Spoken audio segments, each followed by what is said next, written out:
Good morning and welcome to the Capital Gang. I am Oscar Semoyamsoke, and as Moses would say, with a bevy of topics this morning.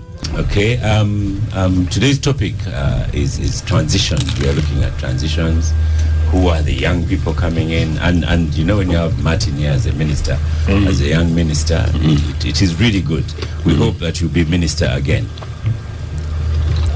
Yeah, after May 2026. No. You actually, you should have listened to Oscar well. He has no doubt that definitely the NRM will be in power next. For the next 5 years. That's my opinion, and I'm for sure. But you in cabinet, you're a minister. That's why I keep saying yes, you don't need to beat these people because you are going to win the election. That's up to my boss. But I've told you they are gross violators of really the elections, Presidential Elections Act, grossly in the way they communicate, and their penalties. Actually, I wish to say this, I think the Electoral Commission, because we are not complaining as the NRM, is I would say grossly incompetent in how it's handling. Yes, I want to say this and I can defend my statement. Because there are penalties for violations of these very guidelines. And we can read the clauses per se. But the Electoral Commission has kept quiet. The way Chagulanyi is communicating, inciting, trying to cause regime change, mobilizing people against the regime, all these are provided for in the Presidential Elections Act. But also, most importantly, it's clearly stated that he will only campaign in areas where he has shared the schedules with the Electoral Commission and their approvals. In my area, and I want to say as a witness, he did not go to any of these venues. It's good you mention your area, but let's have that as a second topic when we talk about police brutality. Okay. For now, I want to start with the transition. He's lobbying for reappointment. So I will also lobby for him because, you know, he's doing in well the NUP government. Whichever government, yes. I will lobby for him. I actually think it's NRM will win, but the UCC has told us not to be biased. Yeah, Mr. Katana is one of our mods. I invite people not to... Why? Because he's from Bushenyi? No. When you get someone like Ofono Pondo calling you more, it's a compliment. Because otherwise... First wait. Star Cafe is here. You have really missed Star Cafe. Yeah. So start on that journey. I have had the... It's a compliment. Start on... I would be worried if Ofono Pondo praised me. So, Professor, yes. The first topic this morning is on transitions. I noticed that 4 old men are here, and 3 young men also in the studio. One is opposition, one is a government minister, and the other one is a journalist. Do we see transition happening? Will it stay at parliamentary level? Will we have young people at parliamentary level? Because the old man wishes to come back as president. So where is the transition? Thank you. And when Oscar, you seem to be even cornering me into a concept that I don't believe in. Of transition? Because for you and maybe your ex do think that he confused transition with succession. The two are not the same. I've also squeezed in that word because transition normally refers to systems. We transiting to a different system, like a democratic system from an authoritarian system. We transiting from a military rule to a non-military rule. We transiting from the movement system to the multi-party system. So transition normally refers to a system, having a new system from another system. But this one is succession, more or less. So anyway, we can say that there are certain demographic trends that are taking place. There are certain new trends that are going on that people may ignore, may elect to ignore, but they are very important. Of course, demographically, the young generation is now, we are told that 70% of Ugandans are now below the age of 30, and the youth in the bracket between, I think, 30, not between 30, maybe between 18 and 30 or thereabout, are almost 30%. So naturally, inevitably, I think even in Parliament, we are going to see that one reflected in the Parliament. But are they consequential? My take Good is not so much. The issue is not arithmetic. The issue is not arithmetical. Politics is algebraic.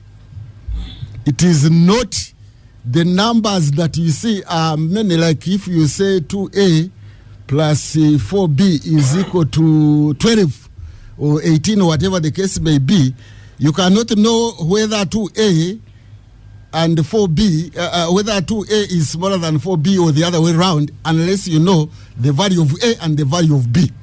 So it's not a matter of sending people in Parliament that there are many. They may not be having the power to make decision making. We normally make mistakes and look at statistics as numbers and quantitatively without looking at the qualitative contribution of that statistic. So, yes, we are going to have maybe more women, because after all, they have the affirmative action slot, and the more districts and the municipalities and the cities are being created. And there are also a number who are joining the constituency race, that is women. So I think we are going to have a little bit of a number of women rising. But I don't know whether their voices are going to correspond, because quite, in my opinion, in my assessment, which may be wrong, the most vocal feminist activists are not the ones who normally go to Parliament, and are not the ones who even are appointed in the cabinet and other posts. It is the meek ones who qualify. So, as President Museveni one day said, when he was in Jinja, he said, you voters, please, I request you, I urge you to send me people who can go to Parliament and sleep, so that when they are woken up, they can vote accordingly. That is the preferred candidates he wanted to be voted in Parliament. And therefore, I think some voters have listened to him, and they accordingly send such a people. So the issue of qualitative transition, if we want to use that transition, I put the question mark. But the question of numbers, I think we are going to have a new trend. And so is the trend out. But the trend outside Parliament is different. You know, this Gen Z movement, facilitated by technology, is a new trend which people should notice. They have recently ferried people in the global south, but I think yesterday, they ferried a government somewhere in the global north. So it is a new trend, it is a new demographic facilitated by technology, and the things will not remain the same. Joseph, the professor here frames the question kind of differently. Is it transition or succession? It's absolutely as he suggests. It's actually a succession process. But regardless that perhaps, even if by definition we consider it transition, I'm not quite sure whether there's going to be anything majorly qualitatively different. And the reason is because what really would be changing, what would be new in a substantial manner, there's almost certainly going to be nothing. In any case, I think part of the fears, as suggested, sort of mini nuanced, is that we are possibly going to have a more yes legislative assembly than before. Possibly going to have a presidency which is a constant, but one which is weaker, in the sense that the poor old man wants now peace at his stage. And I would be very surprised that he'll be necessarily very interested in his legacy. I'm told he had said that he's not really interested in legacy. My concern, though, is that my concern, though, is the nature and quality of the civic consciousness of the current crop of people I see going around seeking parliamentary candidature.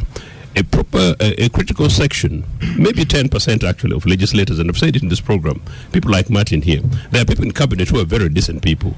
There are people in parliament who are very decent people. There are people in the judiciary who are very good people. There are people in different kind of arms of government who are decent people. But they're basically wrapped up by the core of the center of the 1981 crop of thinking of people who went to the bush not for democracy, went to the bush not because of emancipation of people, went to the bush not with an agenda to turn around this country in terms of education, turn around this country in terms of health. We are discussing Kampala. I was actually being very generous to Hajat here, and I was quite surprised that I pulled myself back to critiquing and criticizing what the Kampala that I knew, the Kampala that we founded, the Kampala on which we had a template plan in the early 60s. The guys who did these template plans were not necessarily people with many PhDs.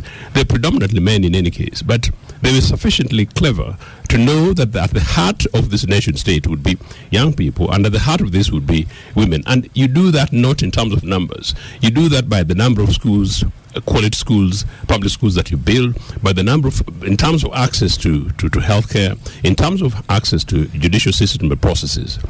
Oscar, I returned from Nagongera 2 days ago to attend a funeral of a young man in his early 30s who died recklessly in Nyakis, near the Saza headquarters where Fono Pondo's father used to operate very effectively at the time. And one of two people who died from a motor accident, completely avoidable. This is on a road that a UPC program had in 1989 to tarmac. The road is now messy. It's killing people. But side by side with that, there is a headline suggesting that 10 people died in Busia on a taxi that rammed onto a truck. A public service goods truck should be on the railways, freight. Obana minister, in broader context, since you're more likely to be a minister than more possibly Derek here in the next 12 months, you need to be able to look at these things in a much more qualitative way. So the numbers thing, Oscar, is genuinely not the issue. The issue is basically qualitatively what we provide. Derek, good questions here. Transition, do you believe that we have a transition? Or because the professor here says it might be a question of succession. Numbers won't matter because the power is centered in one place. I think Professor Ndebeta puts it like quite boldly that if we are going to look at the wordings here in their vivid description and definition by what they go for in our dictionaries that we use, and then we will have to ask the question of whether we are getting it right or wrong. If we are asking whether it's transition or succession, I think he puts it quite rightly that it's more succession than transition. And I think President Museveni, in one of his first speeches when he enters into government, he mentions and is very intentional on saying it's a question. He enters with what he called a fundamental transition. Fundamental transition is not just change of faces; it's change of guard. We see change of institutions, change of so many things around the country, and I believe probably the most recent transition that we've seen is the one that President Museveni comes with, a fundamental change and shift of power from different people to others, not just in terms of faces, but also in institutions, in way of doing policy and strategy. What's happening right now is succession. If there is anyone for me to celebrate about becoming my leader, is certainly. He's one person I will celebrate any day, because then when he comes, at least there is no transition. It's an old man we have seen. No, I feel that's transition, and it doesn't come even with age. It comes with ideas. Yeah. If we have people who are not bringing ideas on table, but just changing faces to bring people who are going to resonate with whoever has put them into that place, then it's nothing like transition. So if there is anyone who is going to stand boldly on this show or anywhere and say, President Museveni, you are my president. I have served you for all these years, but I think this that you've done is wrong. And they are going to stand by their word, then that's something that we will say it's transition. Is not we'll do that. No. I have seen him and listened to him so many times. Until he goes to Parliament. Well, I don't know whether he. I don't know whether he's going to change. You are not yet on the microphone. And I think on this discussion we've touched on the discussion of age. I think by the fact that some of us have not witnessed the 1967 transitions and even the one of 1986, you are boxed into a corner to believe that when there is transition in terms of age, then there is going to be a shift of ideas, and transition has everything to do with ideas, policy, and things like that, norms. That then when we see, even if he's an old man, he's going to come with new ideas, nuance into power. But also we believe that the young people, the Honorable Mugara, who is my OB here, brings a lot of different ideas in terms of how he resonates with the people, in terms of how he moves along with the changing technologies and stuff like that. He is going to sit there and tell you that, hey, I think in the creation of the new items and tools of AI, this is how we can handle to make sure that we accommodate the young people, we accommodate the middle-aged people and the old people to appreciate what's changing. But if you are going to bring someone who doesn't have any touch with the changing ideas, changing times and stuff, then that is just succession. It's just changing faces. It has nothing to do with transition. The person of a young party here, Benjamin, I think you might be the oldest person in your party because the party is full of young people. But the way you're presented, the way NUP is presented, many people are just scared of your young people because sometimes the way they behave and the way they present themselves. Sometimes, have you heard that accusation? That I hope you are also not a victim of willful ignorance. You know, Socrates advises that is the origin of all evil. The smart people capable of knowing the right things but choose not to because of many factors, including hard mentality. But what is important is that NUP is not just a party of young people, because what is important is not the age, but the age of the ideas. It is a party that represents the aspirations of the future. In a sense that what is the current state that we are talking about transiting from? Because I think that is what is important, not the age of people who are in offices, because there can be young people but whose worldview is in the 70s, and then you have old people whose worldview is progressive. The state of affairs is that we are dealing with what would be a state structure that has been turned into a weapon, an extractive weapon of those in power that they use to achieve their personal interests regardless of the position of the law. And that is why the minister can say that for us in Ntoroko we agreed not to beat them, but that should not take agreement. It takes the law. But the point is that I didn't say that.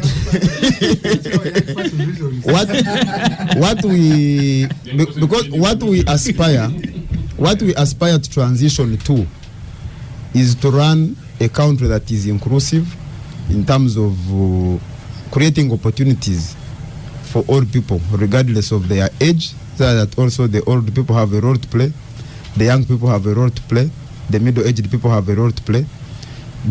educated and highly skilled have a role to play. Those that are not so skilled have a role to play. Equal opportunity basically, but also to make sure that the institutions of the state are independent and able to execute their mandate without fear of offending those in authority or without even trying to favor those in authority.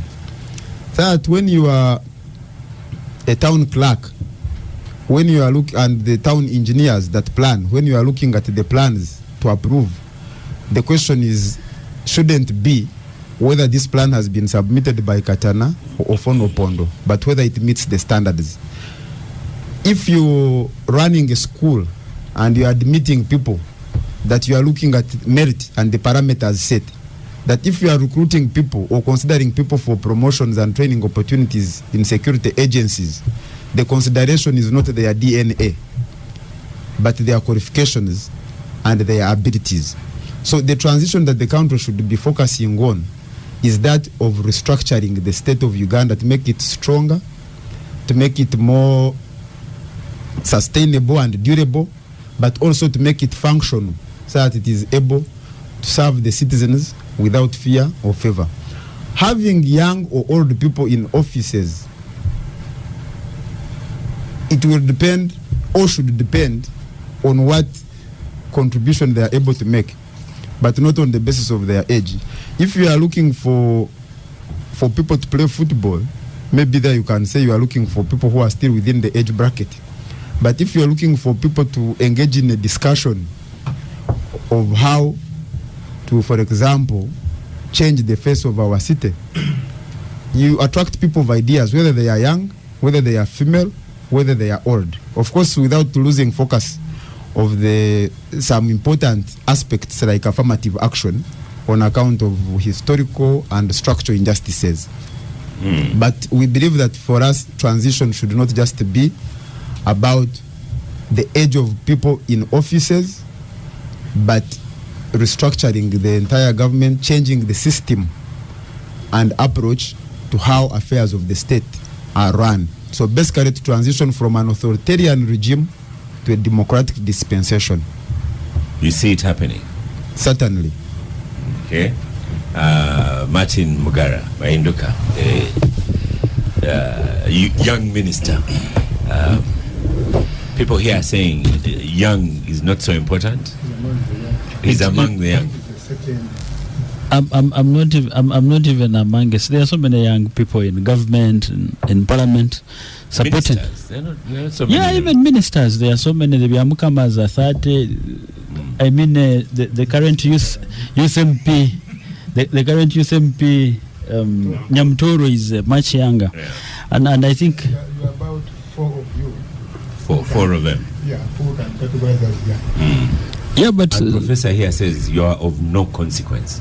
I looked at you when he said that you know the young people in your party. Be of no consequence or consequence depending on your capacity, because you can have an old head on young shoulders, or you can have young shoulders with an old head, or the other way around. Yeah. Or the agenda of the organization in question and its leadership. But Prof, the way I understood it, you know, sorry Martin, I'm still with you. The way I understood it, he was saying succession. So seeing that you, Martin, you are not in the royalty line, that's what he meant, that you are of no consequence. no. Justify that he is consequential. No.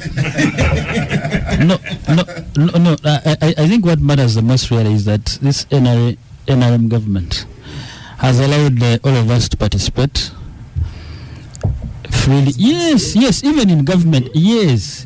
Even has participated us. No. Even Kishwa, we have been Professor, even in government, that's why there are so many young ministers in parliament, and but just to go back to whether it's a transition or succession, I don't think it's either of the two.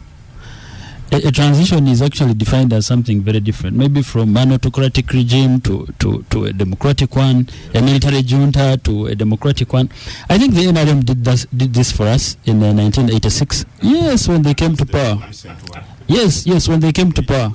If I just use the example of what is happening in the opposition, for instance, the old breed of the UPCs, the Kano SJs, and the new group of the Bobby Wines and the young people, how they relate with each other. Would you call that a transition within the opposition? I don't think you would. So for me, I think what matters the most really is what role do the people in Uganda play. This government has allowed us run this country democratically, and the biggest players, the decision makers in this, are the voters. I think that's what matters the most. So I don't think that there's going to be a lot of fundamental change now going forward. The laws are in place. We are following a constitution. There is an electoral cycle every 5 years, and people are allowed to elect whichever candidate they would choose. So and of course for succession, I don't even want to go there because it's a different argument altogether. I still. Are you allowed to comment on the succession? Yes, of course I am. I don't see it happening. I think even if General MK was to participate in the election, I think that's why you're focusing. If he had interest in becoming president, he would participate in an electoral process. And I see some pics from the MK army, a couple of groups mobilizing for him. If it didn't matter, if a democratic process didn't matter, he would not. For the army commander? No. Whatever you want to call it. If it didn't matter, then they wouldn't be doing that. I think we'll just wake up one day and the father hands over to him. So I think going forward, I don't see, and I don't even have much to add to this topic, really. I don't see any transition happening. It's just going to be a democratic process that will continue on the foundation that the NRM has built. I don't see anything different going forward. It will only happen if Katana's party wins. That's what you're saying.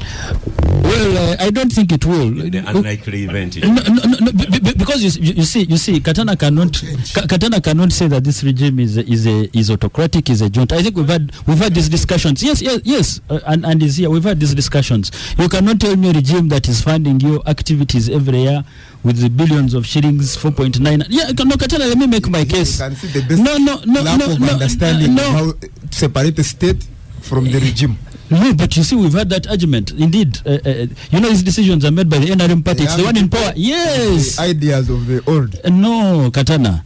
It is the NRM that is making these policies. And indeed, when there was a disagreement and they felt that we should revisit this and there is a withdrawal, it happened.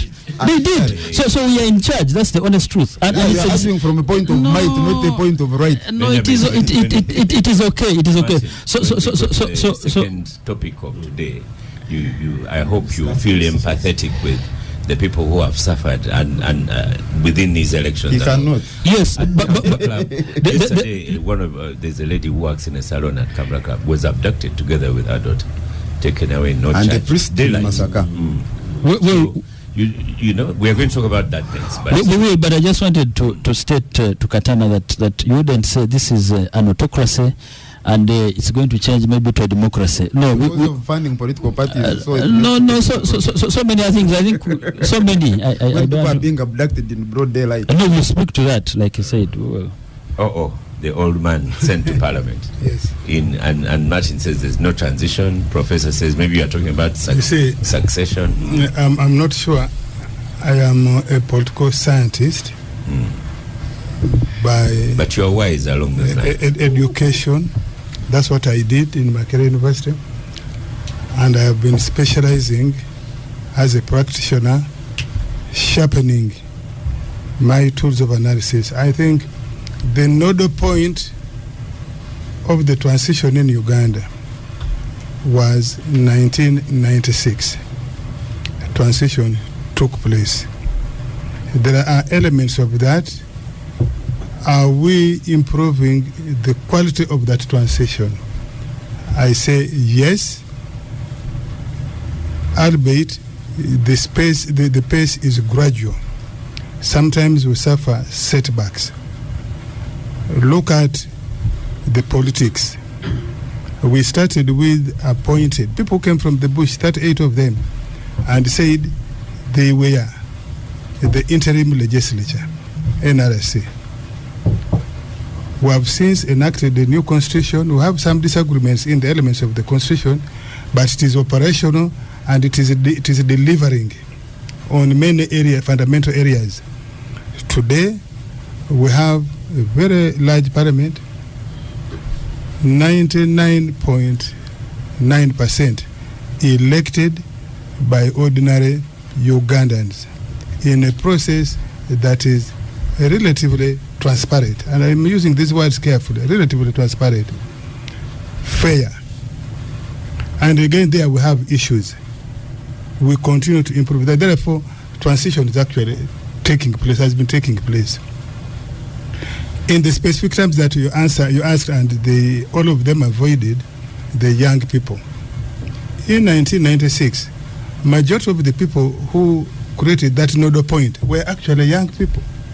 Were between 14 and I think the president was among the Kiseka was the president 7 followed Kiseka was 42 then. I think 42, yes, about 42. I think he was 42. Museveni was 42. So they were young people.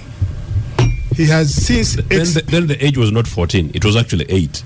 So to credit to NRA, no. Yes, the youngest people there were 8 child soldiers.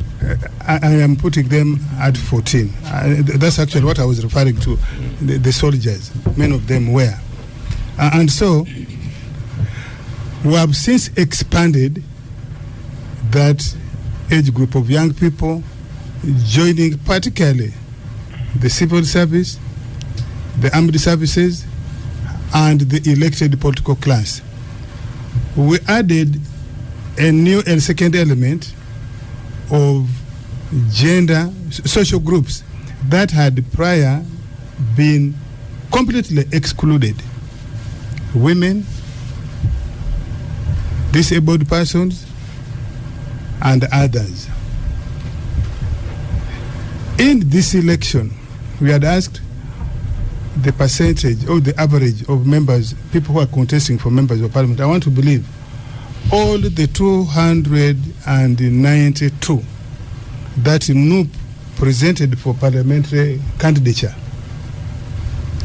majority of them are below 35, because NUP is generally a party of young people. They may be having sympathizers who are above that age, but majority of them, these candidates of theirs, are below 35. And possibly their supporters as yes, well. The ones from NRM, 499, again, the overwhelming majority are below 38. If we go by the last 4 elections of parliament, the average age of parliamentarians when they enter has been 36, the average age. I think this time it's going to be a little lower, could be 34 or thereabout. If you look at the list of the candidates of the various political parties, those of us who are 60 and above are really facing extinction. The ones of the Matia Kasaija, you can count them on one hand. They may not exceed 5 or 7. And so the transition in this election is going to be massive in terms of succession. And within that transition there's also succession. Because when you defeat Moses and you bring a younger person, when you defeat Matia Kasaija, I'm not saying they're going to be defeated, but when you defeat them and you bring, if you look at the people who defeated the NRM sitting members of parliament, the overwhelming majority, more than three quarters are younger people. So there is also succession. Succession within the country is that the dominant force succeeding is actually NRM. NRM is going to get overwhelming majority in that parliament, is going to get overwhelming majority in the local councils, save for the president.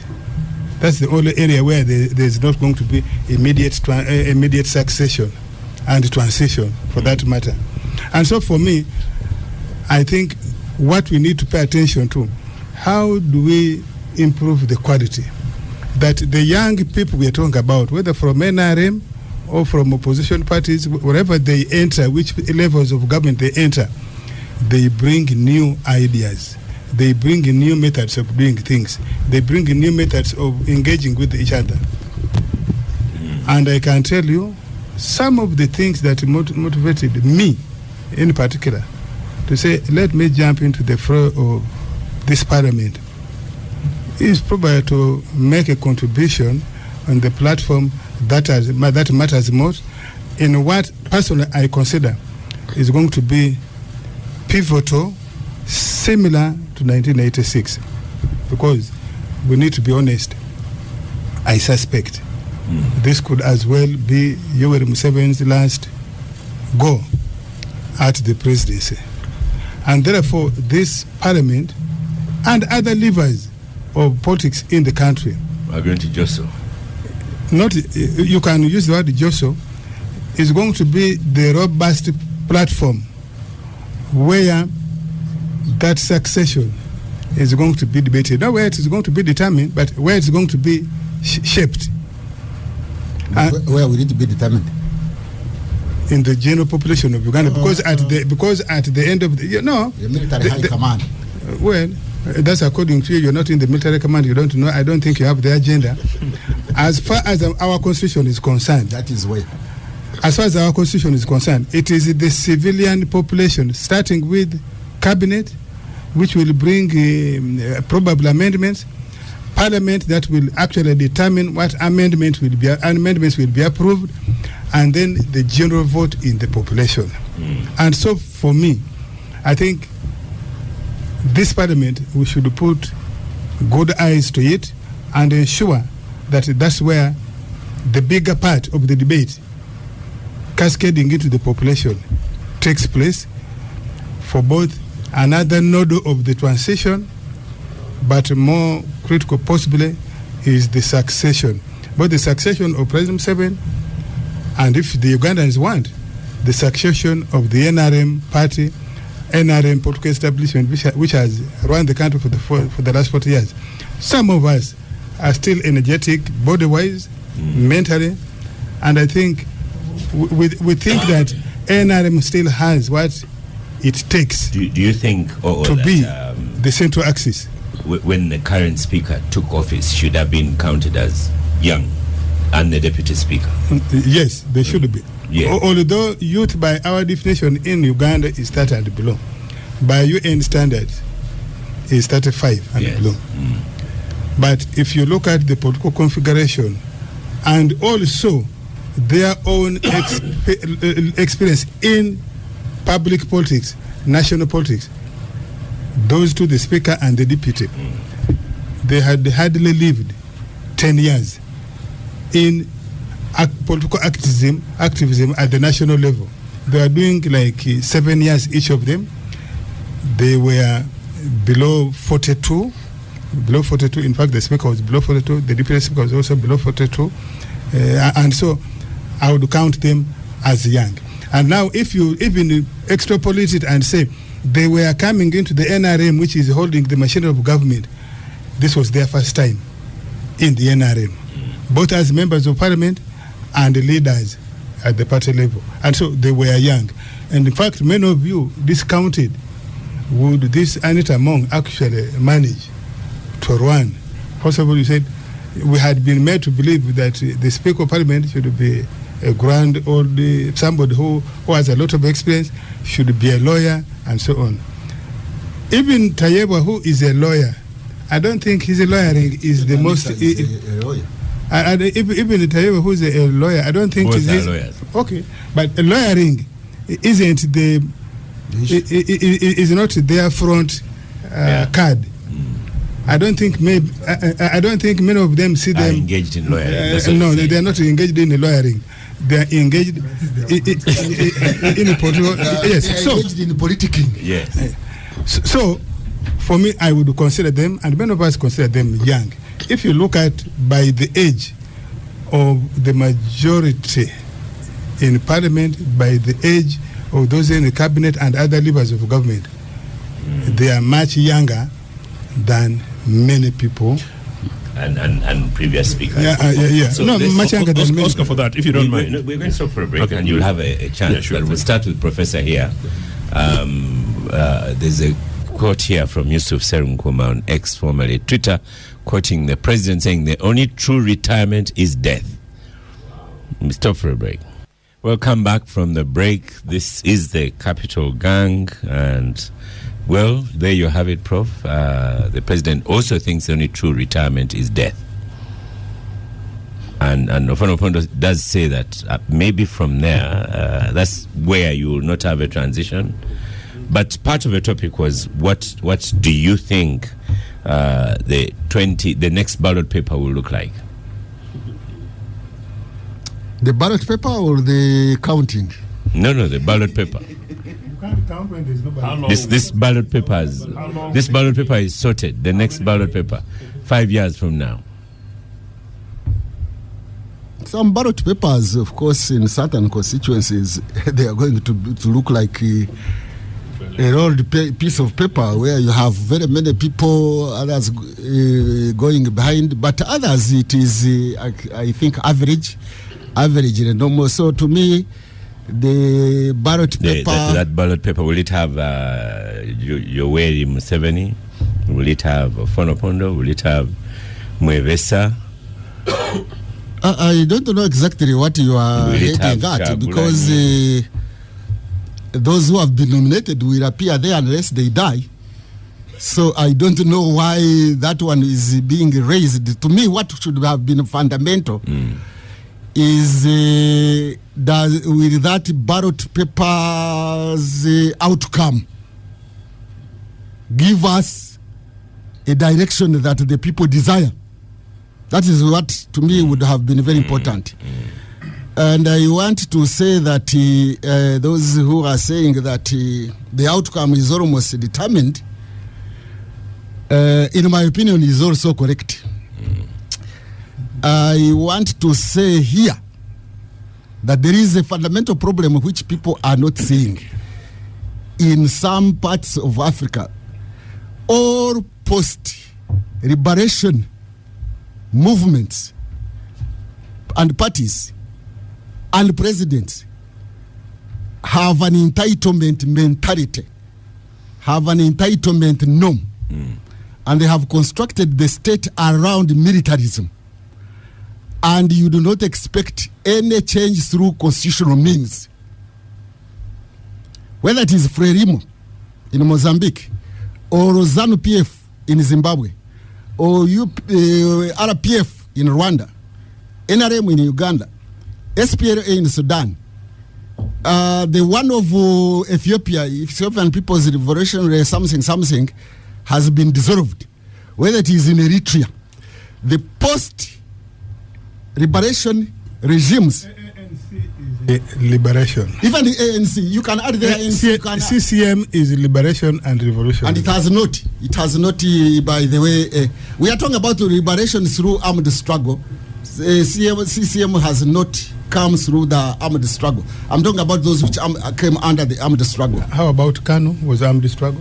No, Kanu is not the one which was in the bush. Metamorphosis. I am talking about post-independence, post-liberation regimes. None will hand over power constitutionally. None has handed over power constitutionally. And we have to look at that issue seriously if we have to look at the emancipation of Uganda, of Africa. SWAPO will not. SWAPO has not. I'm talking about movements and parties, not necessarily individuals, that none of those post-liberation, that is post-independence liberation movements, has sought about leaving power. They have got an entitlement mentality.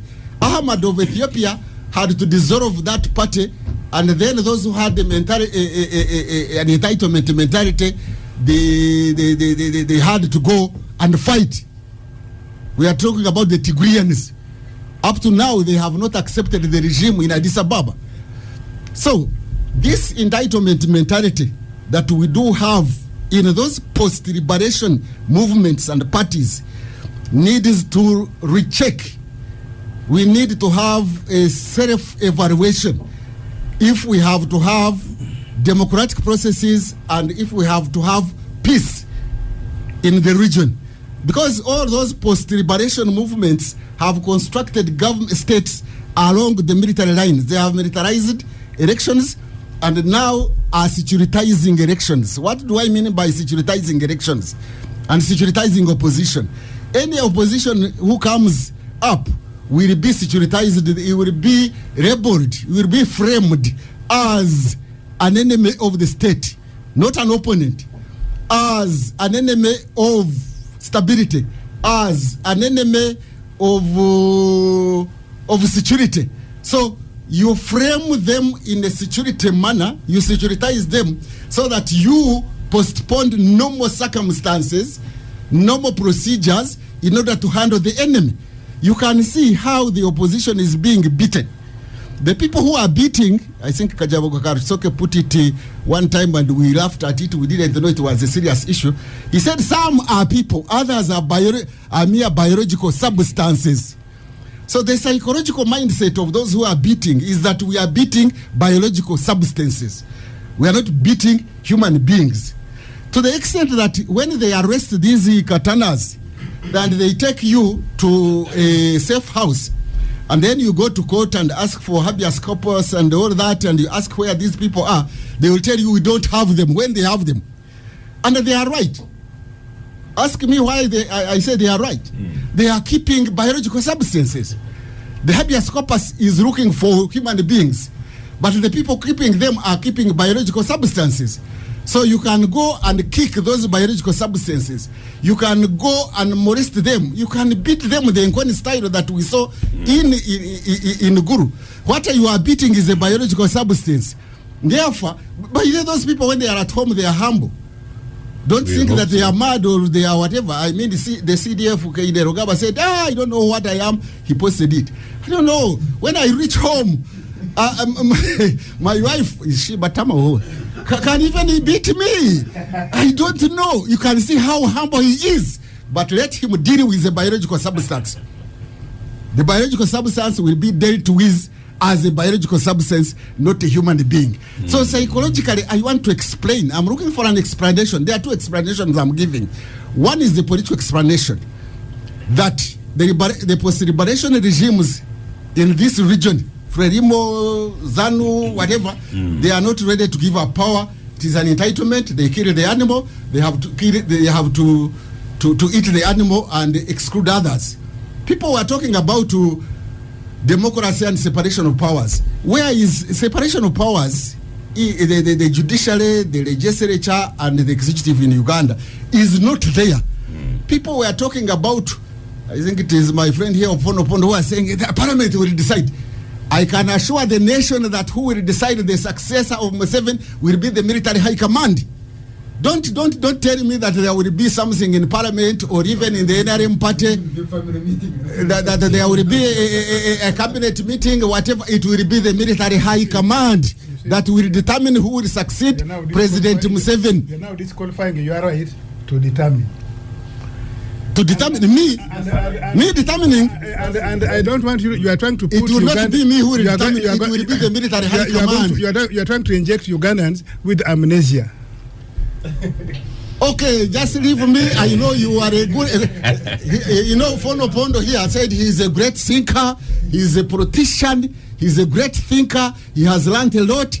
I am telling him and the nation that the one who will succeed Museveni, who will succeed even NRM, will not be the civilians, will not be parliament, will not be the judiciary, will not be the cabinet, will be the military high command that will determine who will succeed the President Museveni. I submit.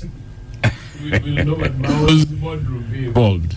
Let me comment on Robert Mao. Is it the only one? Mao recently. Listen. Recently, Mao, listen. Are you listening? Are you listening? He's listening. Yes. Mao has been a proponent of these electoral reforms and other reforms. He said he has a file. Then he took a file. He said it. That he took a file to cabinet as the Minister of Constitutional Affairs for constitutional reforms, and when he reached cabinet, the file was removed from him. Did the Ofono Pondo and the like hear Mao, or they didn't hear him? Ofonopono is not yet in Parliament. But also, cabinet. when Mao, Who told remember, us that the file was removed from him. just remember when Mao joined the cabinet on understanding with the president and made those statements. I was the government spokesperson, and I said, NRM is here, NRM has its agenda.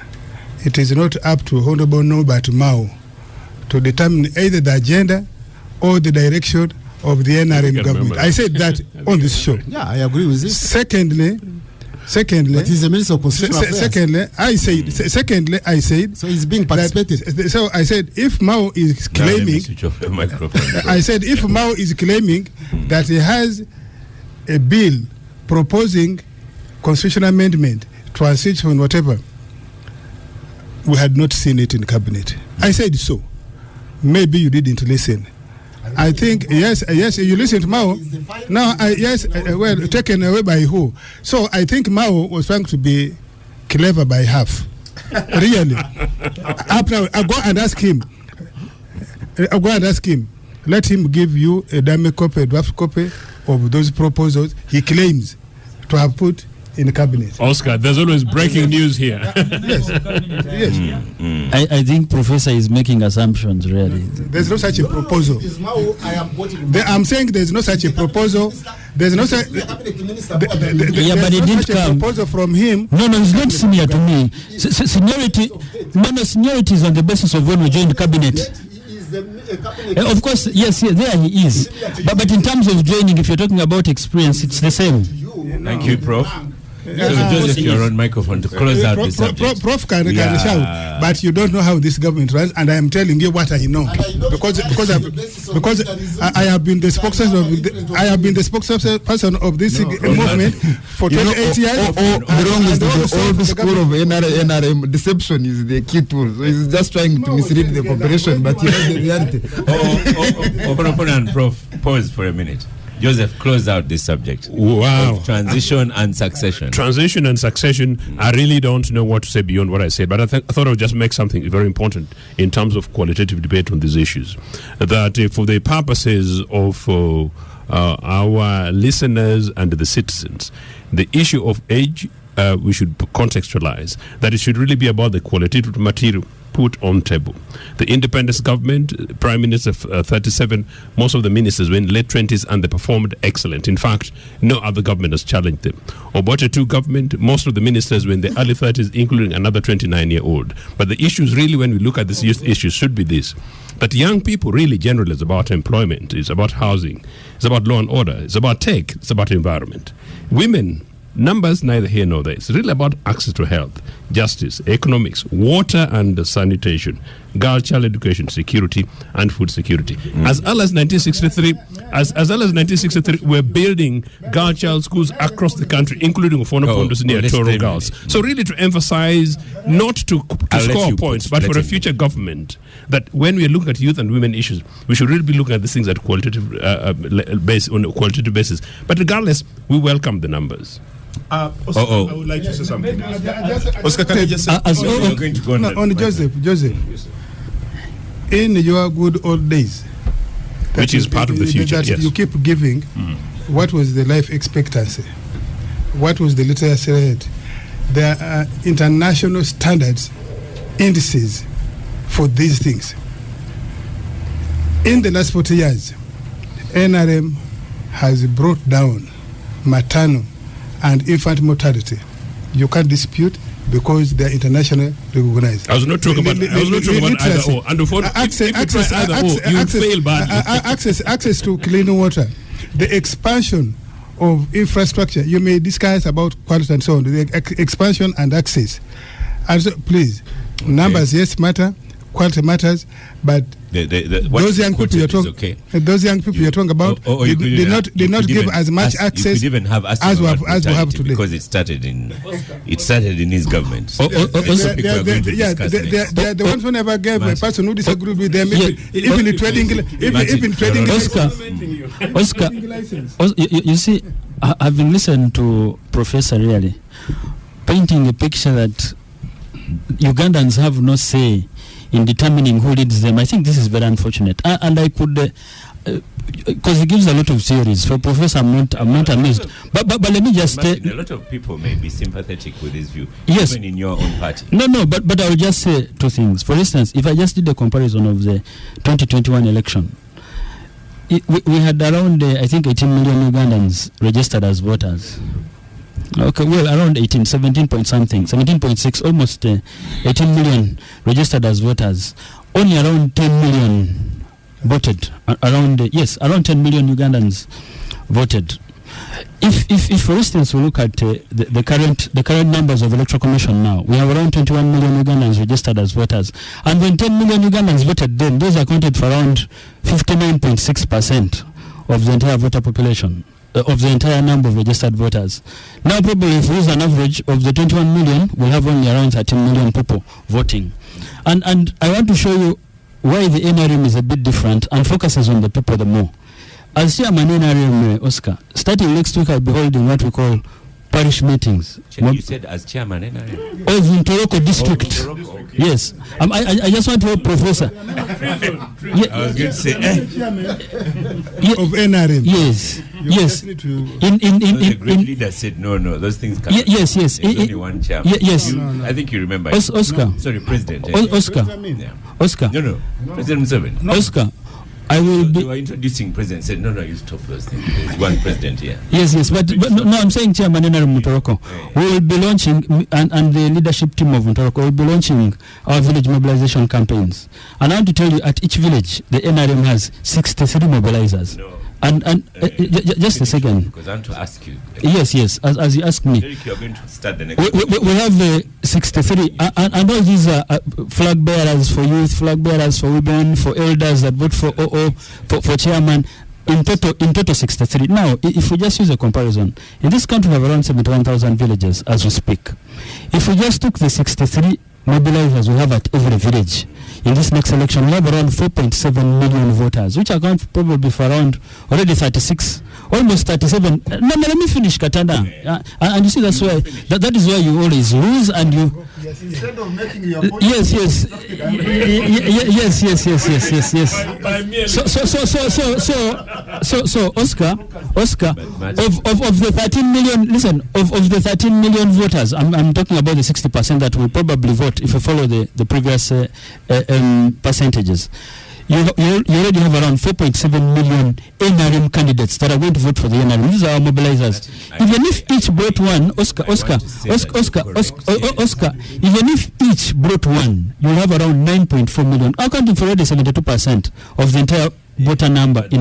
Pause and we give you bigger questions. Yeah. You at the nomination of your chairman and presidential candidate, there's another young person deposited 20 million.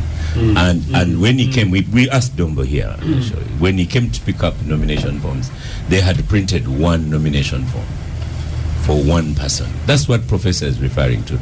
All those things are happening, but he's saying, though I also disagree with him if I were to debate, but in your own party, there was only one form for the chairman. Do you remember that time?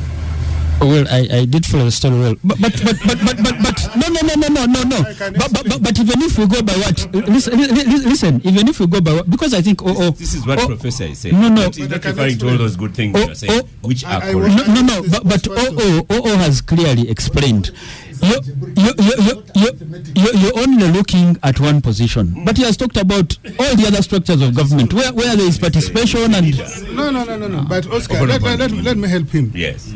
You remember, he needs the help. Yeah, soon after the 2021 elections. Oh, I thought you were going to talk about the one nomination. Yes. That's the precursor. You have taken it to NRM SEC, Central Executive Committee of NRM, went for a retreat. And it made a resolution that in 2026, we want to continue with Yoweri Museveni. And they passed a resolution. Which was shared with the NRM platforms, NEC in particular, and they endorsed. Therefore, in 2026, when they called out for nomination for NRM candidates in various positions, Tango Doi and the Secretary General brought up the resolution and said, this is the resolution we passed. Therefore, we would be going counter against the resolution ourselves have made. We maintain the resolution, and that's how only one form for the chairman and presidential candidate was presented. That's the context. You can say it was unfair, whatever. You can say it is unfair, whatever, but that was our legitimate resolution. Right. Just like one. Thank you. So, Derek Wandera, our second topic of the day was police brutality and how it's enforced always on a leading opposition person. Is this predetermined, especially now when Ofonopono Martin has explained why the president will win? All the statistics are clear, and we can use Martin's statistics going forward. So why is it necessary? Why is it why is it necessary to beat them? Have you experienced any of this beating? Have you noticed in your journalistic work this week? Thank you, Oscar. I wanted to comment a little bit on the topic we just concluded, because I've been listening to the Honorable Martin Mugara and Honorable OO struggle so much to bring out words, and I shudder. I feel so I feel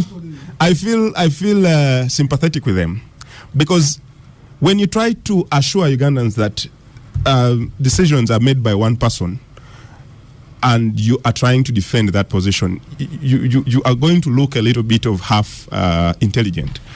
I want to give an example. For instance, in 2018, you said that wrong. You mean half intelligent? Ugandans that there's more than one person that makes decisions. No. There is only one person who makes decisions. Because in 2018, they sent out all MPs, including the Honorable Mugara, went to his constituency to find out whether or not they should change the constitution to lift the age limit. Many MPs came back with consensus from the people whom they lead, and they were saying, please do not do this. Please do not do this. And when it came into Parliament, one person just made a decision, and so it was. And so if when they try to say no, don't say that the people of Uganda have a say, we know that we don't have a say. The second topic, you ask me whether I have witnessed this week. Yes, I have. I've been in the field. I've been covering these events. Whether or not it's predetermined, in my view, it's very predetermined. And I would like to borrow the words of the Honorable Minister for Justice and Constitutional Affairs. He assured Ugandans that we have sat and planned that this is going to be the calmest, quietest election or campaign. You will started that way. You will even hear a pin drop when these people are moving around. And just last week, No, but he added on. yes, What did he add on? he said so many things. No, he said that if you are not quiet, we shall quieten you. Yes. Just last week, he was lamenting, castigating, and lambasting everyone in government, and saying, "No, Gulu. Yes, Gulu is the most calm place. This is the place that you don't. The epicenter of all violence happened in Gulu, where he comes from, and yet he's the one who assured Ugandans that there was going. So it's always choreographed. It's something that people sit around and say, how do we deal with this strongest opposition politician? That then you want to cut their speed. You want to make sure that you intimidate their people not to go to their rallies. You want to slow them down. You want to even to break them in terms of spirit. So what do? Beat them a bit, or even more. Arrest them and stuff like that. What I don't know is whether they can go ahead and arrest the Honorable Kyagulanyi following what happened in 2020, 19th and 18th of November. My own assessment as a journalist who has been on ground is that there are serious decisions that are taken on ground by the commanders. I was in Jinja, for instance, and when I reached in Jinja, I had an engagement with the RPC, and it was a personal thing. But then how everything was treated, and the Honorable Benjamin Katana can attest to this, it was very calm. Kyagulanyi went into 3 rallies in Masese, went to 3 rallies. He campaigned and left and exited Jinja very peacefully. And just the moment he touched base in Uganda, hell broke loose. And that's where we saw that even live ammunition was unleashed on Ugandans, and 3 of them died, although the police still quotes 1. But I know on ground that 3 people died, including a 7-year-old child who was trampled on in the stampede. So where do these decisions change? Do they change at the top command, or do they change at the what they normally say that these are just maybe like very happy officers who are happy to open the gun, who are trigger happy, that they get excited. I don't think they get excited, because when I saw the command in Jinja, there is one officer who was going to cane someone. The DPC of Jinja pulled him back and told him, do not cane anyone, do not beat anyone, and trust you me, Jinja was very peaceful. And going to Iganga, things turned around. In the 1 minute left to the break, after the break we'll have Benjamin. Are these people going to be named, the ones who beat up people with big sticks? I saw a video, there's a video going around, and it had the name Karugava. Is that a police officer? Certainly. There's so many tools that Ugandans are using right now. Even when you call us as journalists to do, we have done our job in trying to make sure that we hold people to account, we hold those in power to account. But Ugandans have devised means. Before you know, they bring the face of the person and they are splashing the names and where this person comes from and stuff. So good officers should know that even when they are doing or they are obeying certain commands, at the end of the day, Ugandans are going to hold them to account in their own capacity. Because now, because of the tools and the AI, everyone can be identified. Yeah. Even one who is coming and is covering their face and is even on plain clothes, they are being exposed. They are being given. One of the officers who has been who is always moving on the trail is called the Afande Muchibi. One person told me, and some people told me, that Afande Muchibi's wife has a stall around Kumusambu, Kumbuzi, Gayaza Road. Yes, but I'm told that people have been shunning her stall because they're saying your husband is maiming Ugandans. Why should we even come and support your business? So even when you do certain things as an officer, it's very, very bad, because Ugandans are going to hold you to account. Let's stop for a break. Welcome back from the break. Welcome back from the break. I'm even kunanagira. So hot break. It was a hot break. Benjamin Katana, you're on microphone. You even when you do nothing, they beat you up. Because I can imagine, why would you beat Benjamin? How come that Katana and Robongoya have never been beaten or taken to police? I have the video. I'll show you. Yeah. They are not foot soldiers. No. I think Oscar. Yeah. You started from a point of telling him when I was assaulted, and he celebrated. Yeah. Did you say sorry to him? No, he's even saying I have never been beaten. But that is besides the point. I think the most important thing is to start from a point of knowing that electioneering and the attendant processes in the book of Museveni is for legitimacy. But he retains power through fear, scaring the population. And that fear must be reinforced. And how is it reinforced? By targeting those that ordinarily would embolden others to stand up and assert their rights. So you will have the opposition supporters beaten, you will have their leaders arrested and humiliated, taken through a chariot of trial that never comes to anything. Because you see, what is happening to NUP is not new. It has happened to Dr. Besigye. He was charged with all sorts of ridiculous things. I remember, like Professor was saying, securitization. I remember how the late Noble Mayombo and Procol used to run from every radio station to another, presenting evidence of treason against the SJ working with the RRA.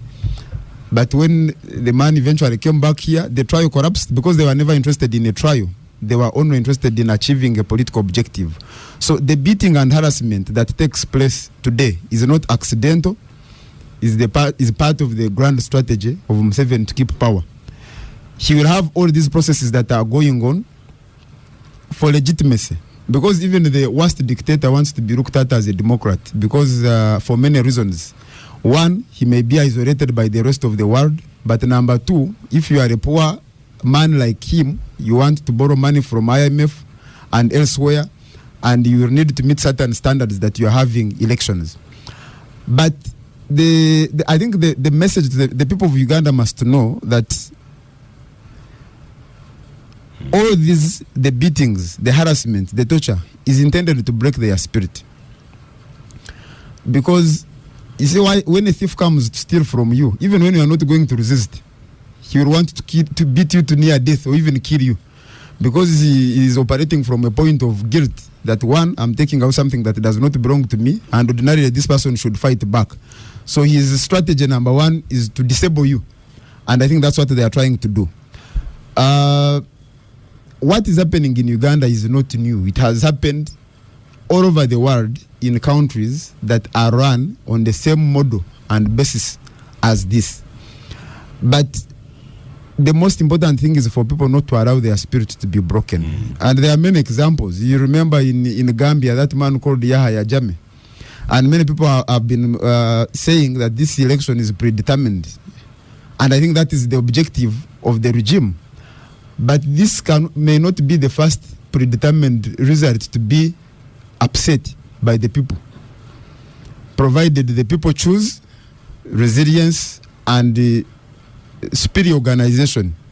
They can overwhelm any plans and upset their pre-planned objective. And that's what we have been telling people, that if these people are saying that the elections don't matter, why are they moving around campaigning, bribing and beating people?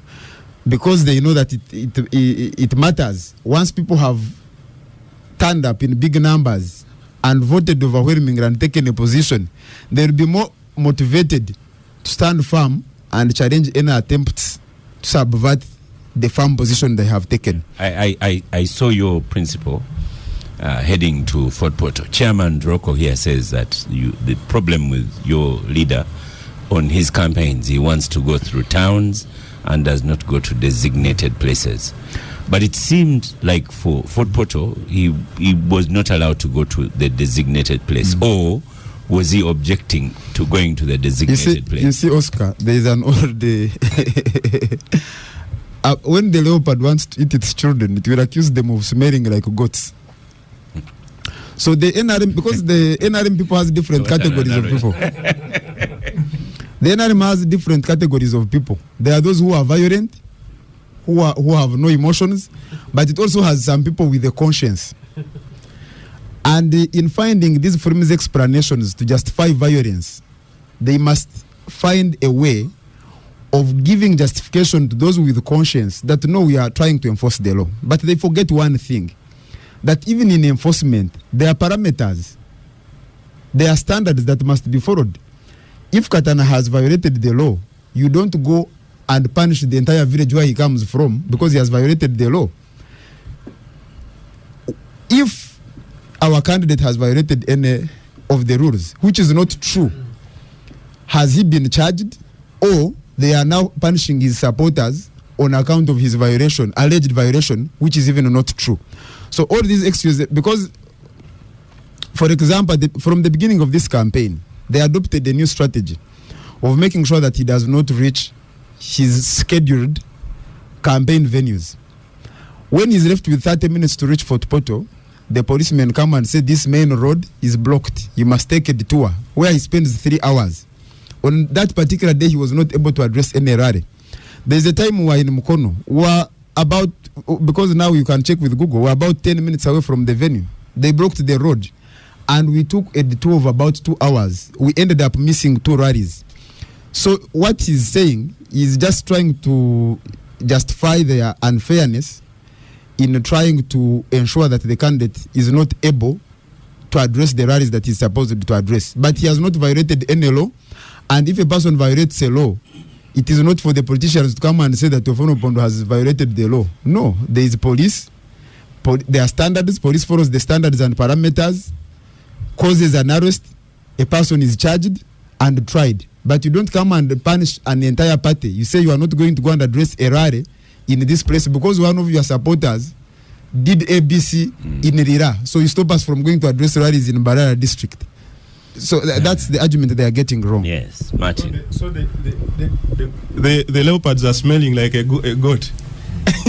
The kids of a leopard are smelling Martin like a goat. Mugara on microphone. Yes. If going by your statistics, you are going to win massively. So why is it necessary to beat these people? His statistics would mean that they would win massively. Yes, and Because already you have shown where 4.5 million is coming from. yes. And Well, in the last election, the opposition leader did not get 4.5 million voters. I don't think he'll still get even now. But of course, beating is unfortunate. But I think it's unfair when we don't equally apportion blame, specifically on the beaten. Yeah, because where does this whole scenario start from? No, but you see, you see, yes, and I will just use the Fort Portal example. I was just looking at the Presidential Elections Act here. I was looking at section, and Katana is a lawyer. I was just looking at section 21 of the, and it indeed, if you look at sub clause 2. It says any candidate has a right to campaign anywhere in the country. But somewhere it says a candidate shall not hold any public campaign meeting under subsection 2 except in accordance with a program of meetings submitted by the candidate to the commission. Now, and I can also read clause, I can read 23.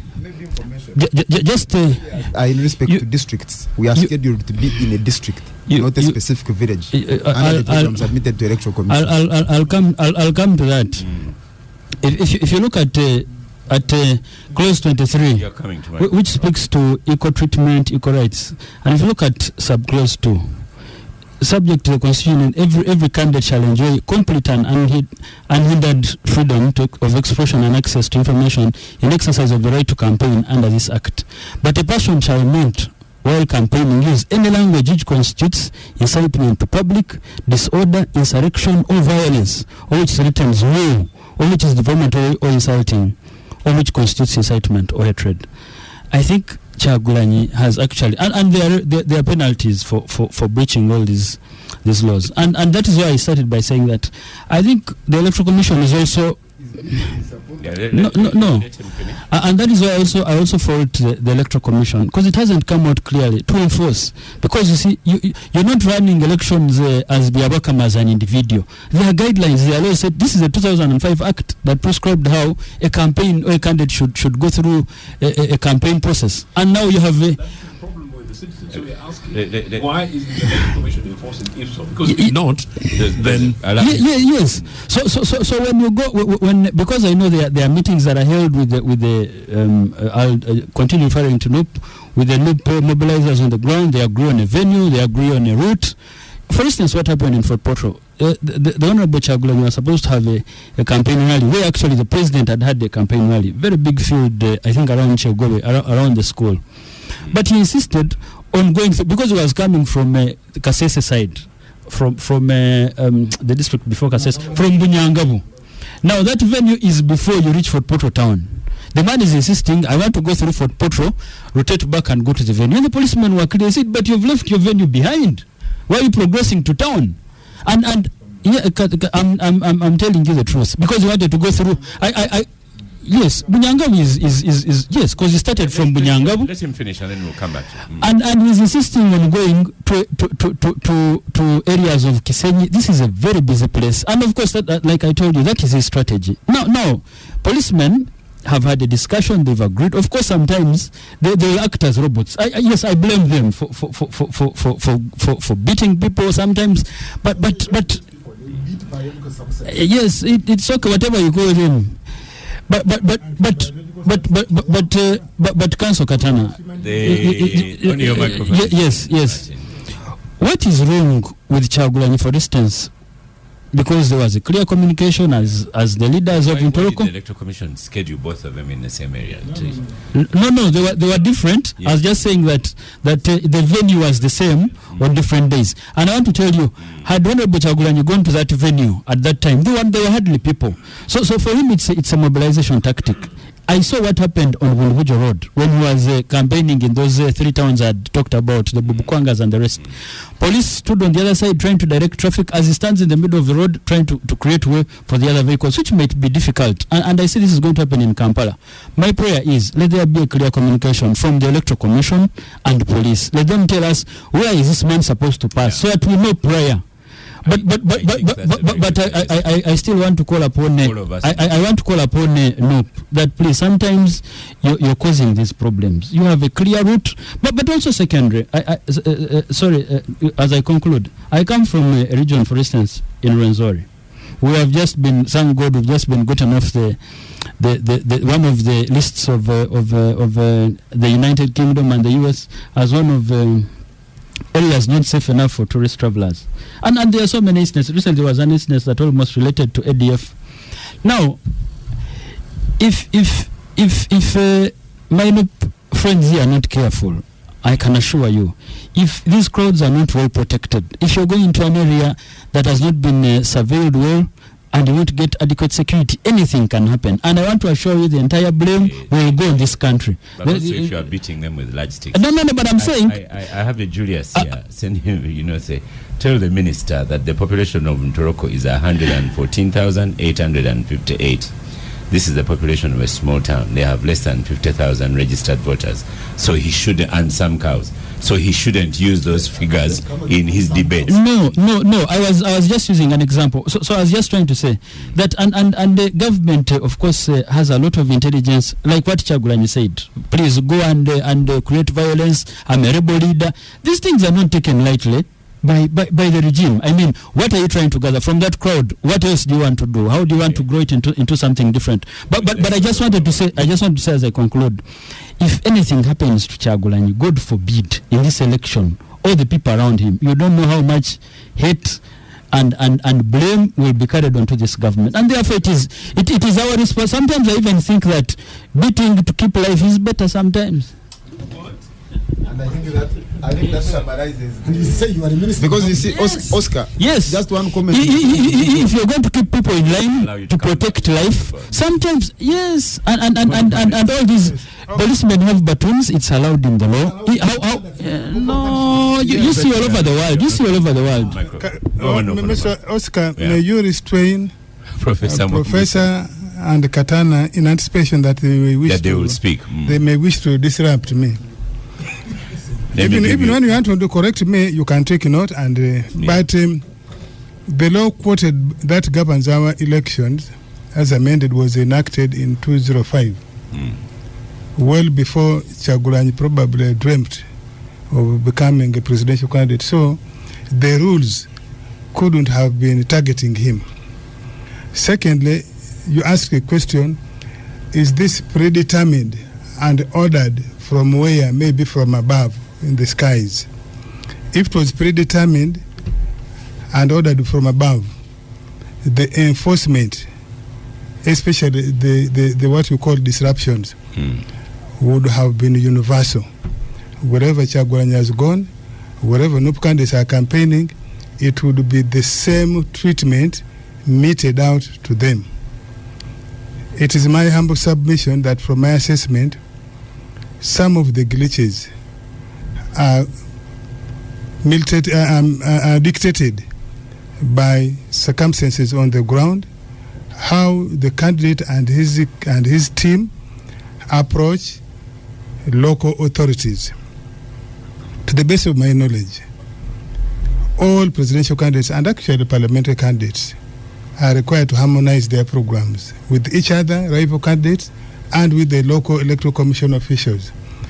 That's why partly you see that at parliamentary level, we don't, or at least so far, we have not yet had issues even with very high profile opposition candidates. You have not had where there is a conflicts, assault, and so on between security services and opposition candidates, including the NOP ones.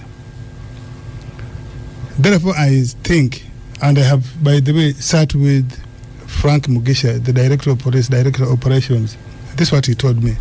This was on Thursday afternoon. I asked him, I said, these ugly things that we see, what is causing? And secondly, we had 1 month at the start of the campaign, relatively, of good interface.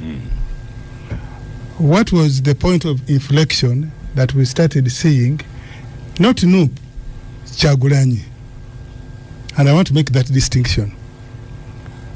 He says, yes, we take the harmonized program at the national level to the district level. NUP has local committees that organize the presidential rallies and meetings. Usually we actually agree, we harmonize with them. However, when Chagulanyi's team now arrive with him from Kampala, they put aside, they brush aside what the local committee has agreed. The other day I asked Robonga, I said, what is the problem? If the local committee has agreed with the police, what's the problem? He told me, this is what Robonga told me, the same Thursday, after meeting Frank, I went and I met Robonga, and this is what he told me. Frank who? Frank Musiga, the Director of Operations of the Police. This is what Robonga told me. He said, our local committee appear sometimes weak, they are bulldozed by the police. I said, how? He said, sometimes the police pushes into their throat a venue that is not convenient. That when we reach, we discover the venue or the route that are not convenient. And when we reach, we discover that, they tell us that although we accepted, it is because these people use broad shoulders against us. And so when the team from Kampala arrives, they say no. Although our teams had agreed with you on the route and the venue, we are not accepting. That's what Robonga told me. Therefore, I think NUP then needs to harmonize clearly, give their local people parameters. If you have not, if the police has pushed this venue on your throat, into your throat, please let us know so that we make intervention before with them, so that we have a non-friction environment. But Katana is not accurate. Yes, it is the district, but you must specify the actual venue. You can't say we have been allowed to be in Tororo. Are you going to be in Fono Pondo's garden in Mulanda Yago? And you say, I am in Tororo. Mulanda Yago of Fono Pondo is in Tororo, yes. But you must agree on a specific venue. Quite often, if it is a town, you ought to also agree. Confirm that, because you're making a very important point. Yes. Mulanda Yago is in Tororo. No, I'm saying, is that the right yes. district? You need to say the district, but also agree on the specific venue. And usually, if it is a town, also the route. In the specific case of Fort Portal, running out of time now. Chagulanyi was, yes, about 10 kilometers or so to his venue, or 10 minutes, but the route was different. He insisted in going via town. Now, I also think from the campaign mantra of NOP, protest vote, like civil disobedience of Besige, defiance of Besige, I think they have copycatted, if there's such a word, elements of defiance and civil disobedience, and therefore they came up with protest vote. Let each of us, we're all analysts, let's go back and break down what are the elements of protest vote. I have sat back and I have analyzed, and I came up with about 4 areas. Protest vote means, 1, protest against the rules, even when they are legitimate, even when they are fair. Protest against the rules governing elections.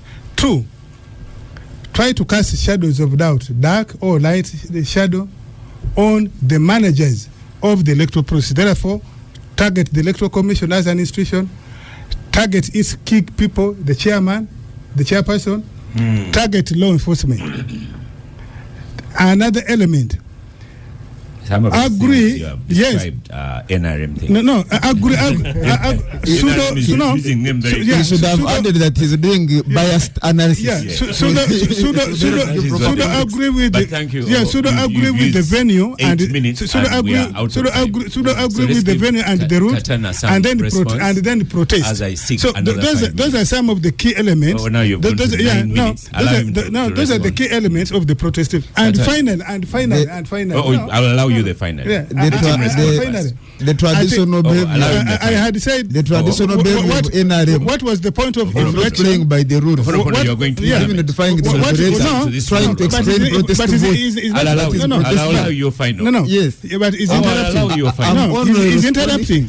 He's interrupting. What is the point of inflection? I think Chagulanyi as an individual has seen that a calm election, a calm campaign, the microphone was passed on to another person, and you are still continuing to giving him the attention that he deserves. So, and therefore, what Benjamin, you do, respond very quickly because reach up the protest. I hope you'll have some discipline in Parliament. I'm very disciplined. You are the one who has allowed this Nupu guy to interrupt. Go on. Yeah, number one is that the NRM government is running more or less an apartheid system, except that this time. No, just respond to. We don't have time. Respond to the accusations that you are. The accusations are. The Christian says that you are disciplined in the portal that you did not attempt. The accusation is. Both the minister the accusation and is. You lack discipline and you are causing the chaos. The accusations are inaccurate and they are only intended to justify violence. Because in any case, even if there were violations, which is not the case, like I mentioned, they do not give justification for violence against innocent citizens.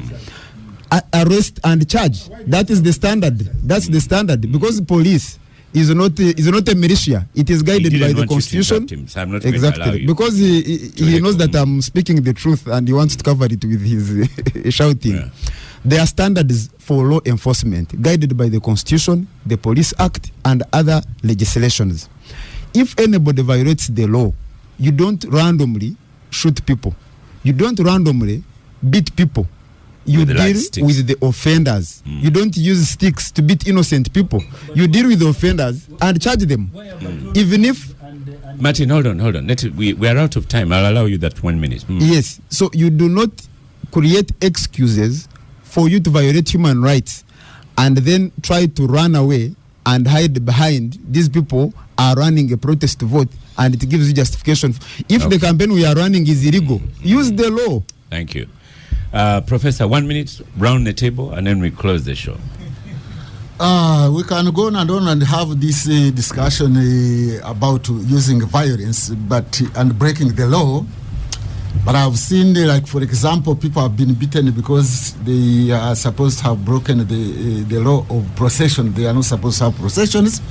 And I've seen also NRM people have processions. I've seen even the other candidates having processions. I don't know why breaking the law should be the monopoly of one party. Is there anybody who has a monopoly of breaking the law? Okay. That for you can break, you will not be beaten. The others, when they break, they are beaten. And the minister here was justifying beating. He's not ashamed.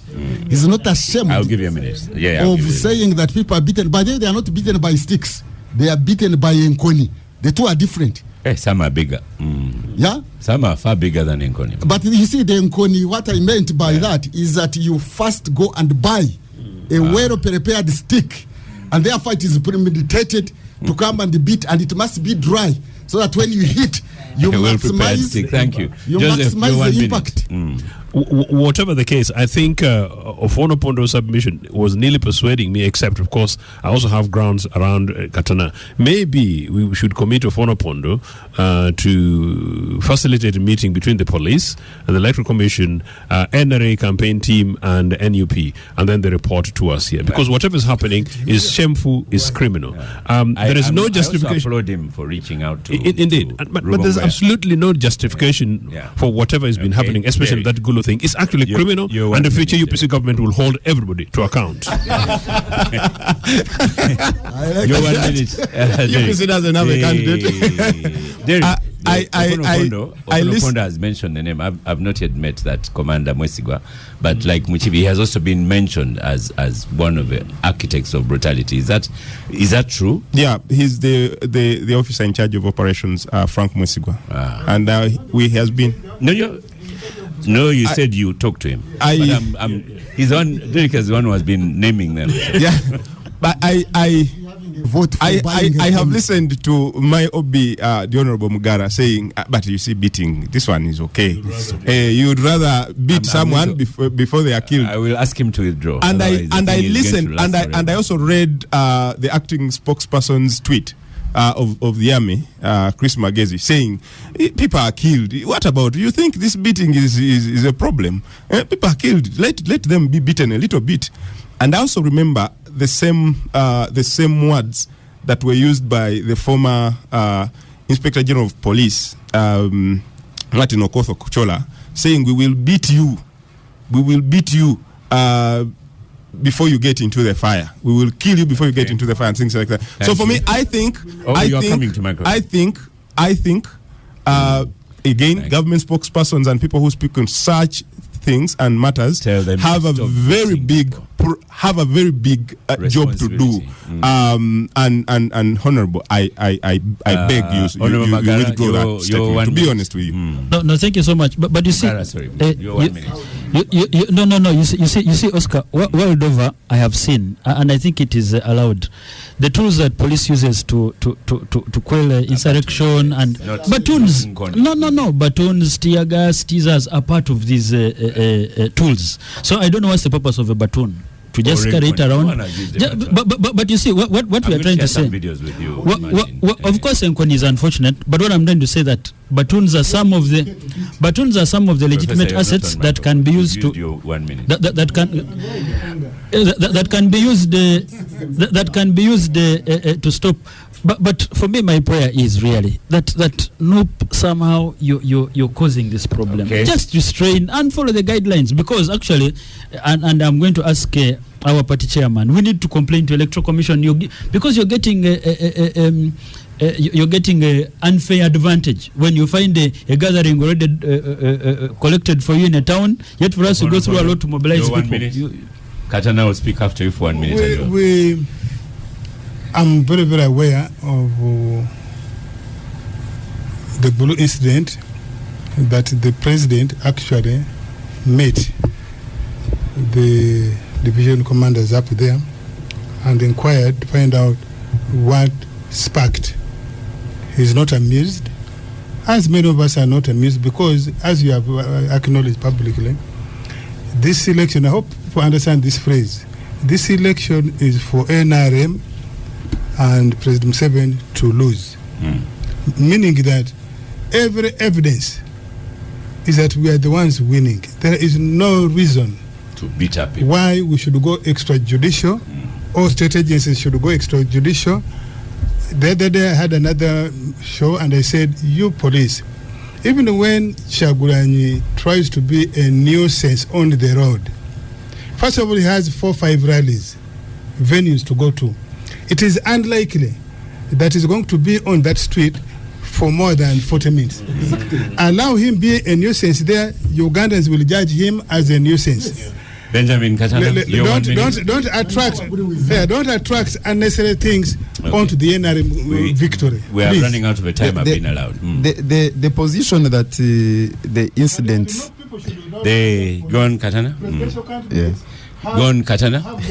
Go on. See, first of all, he's talking about the Guru incident and says the commander-in-chief is not amused. But you see, why that cannot be accurate is that if he was not amused, then we would see people being charged in court, the violators of the law. Because thank you. But the silence from government, yes, when that happens, shows that the conduct of these security personnel is sanctioned and is intended to give Museveni an advantage over his opponents in the campaign. And this has been happening since 1996. There's no campaign where they have not used violence against the opponents of Museveni. Thank you very much, listeners of Capital Gang. Thank you, the gangsters of the day. Thank you. Ofanopondo asked Professor Mwambusa, why are you annoyed? Oh, I'm also annoyed. They are very big sticks. So thank you. Listeners, continue following us. Congratulations, Ofanopondo. I am Oscar Semwe Amsoke, and I shall see you next week. But you know, it is very sincere. I am Oscar Semwe Amsoke, and I shall see you next week.